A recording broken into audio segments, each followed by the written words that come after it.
నమస్కారం అండి. ఈరోజు వినాయక చవితి కదా, అందరికీ వినాయక చవితి శుభాకాంక్షలు అండి. మేము కోసుకున్న పత్రాలండి రావి, ఉమ్మెత్త, చూడండి ఉమ్మెత్తకాయలు కొట్టుకోసాము. తర్వాత ఉత్తరేణి, తర్వాత మామిడాకులు, తర్వాత జాజి, తర్వాత మారేడు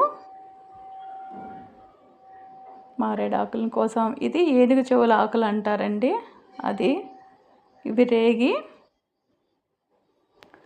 జిల్లేడాకులు. నాకు తోడుగా లక్ష్మి వచ్చిందండి, ఇద్దరం కలిసి కోసుకున్నాము. తులసి, గరిక, ఇవి కూడా తనే పంపిస్తుందండి. మాచిపత్రి, మరువం కూడా తనే పంపించింది నాకు. ఇది దానిమ్మ, ఇది చెప్పాను కదా, ఇది గన్నేరండి. Thank you.